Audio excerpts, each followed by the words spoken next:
နောက်တစ်ခုကျတော့အဲ့လို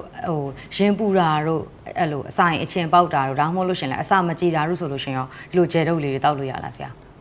ဒါကတော့သူကယောဂလက္ခဏာကိုတက်တာစေတဲ့ဆေးပေါ့နော်ဒါယောဂကိုအမြင့်ပြတ်အောင်ကုသတဲ့ဆေးမျိုးတော့မဟုတ်ဘူးဒီကကြတော့ symptomatic ဒီဖြစ်တဲ့ယောဂလက္ခဏာကိုတက်တာစီရဆိုဒီလိုမျိုးရင်ပူနေတဲ့အချိန်ဘိုင်းအောင်နေတဲ့အချိန်ဆိုရှင်တော့ရတယ်တောက်လိုက်ပါသို့တော့ဒီဟာတောက်လို့မှ3ရက်4ရက်5ရက်လောက်နေတဲ့အထိကိုတောက်တဲ့အချိန်ပဲဆေးရတက်တာယောဂတက်တာတယ်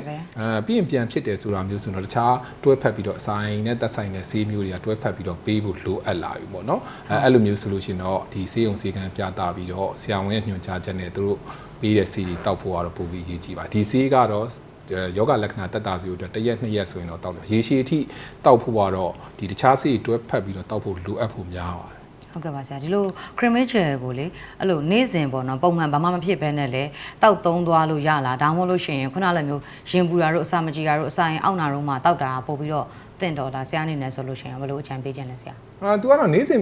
ပုံမှန်ကြီးတောက်တာမျိုးကတော့မလိုဘူးလေသူကဒါအားစေးမှမဟုတ်တဲ့ဟာဆိုတော့တခုတော့ရှိတယ်တယောက်နဲ့တယောက်မတူလေကိုကအများတန်းရင်ပူတတ်တယ်နည်းနည်းလေးအစာစားချိန်ကြော်ရနေရင်ပူတတ်တယ်ပြီးတော့အပူဆက်လေးနည်းစားတာနဲ့ကိုဘိုင်းအောင်တတ်တယ်ရင်ပူတတ်တယ်အဲ့လိုမျိုးဆိုလို့ရှိရင်တော့ကိုကကြိုတင်ပြီးတော့ဒီကာကွယ်တဲ့အနေနဲ့ဟာငါဒီနေ့အစားစားချိန်လွန်သွားဖို့ရှိတယ်ဒါမှမဟုတ်လို့ရှိရင်အပူဆက်တွေစားဖို့ရှိတယ်ဆိုတော့ကြိုပြီးတောက်တာမျိုးကတော့လုပ်လို့ရတယ်သို့တော့နေ့စဉ်ပုံမှန်ကြီးတစ်နေ့ကို3တုပ်4တုပ်အဲ့လိုမျိုးတောက်ဖို့အထိကတော့မလိုအပ်ပါဘူးဟုတ်ကဲ့ပါဆရာဒီအစီအစဉ်ကိုအဓိကကိုကြီးပံ့ပိုးပေးတာကတော့ Cremate S နဲ့ Cremate Gel တို့ပဲဖြစ်ပါတယ် Cremate S ကအသစ်ထွက်တဲ့ Cremate Gel ကအေးမြတဲ့ပူရှိန်ရတာလေးဖြစ်ပြီးတော့အစာရင်ဝေဒနာနဲ့လေထိုးလေအောင်ဖြစ်တာတွေအားလုံးကိုချက်ချင်းချောမွေ့သက်သာသွားစေနိုင်ပါတယ်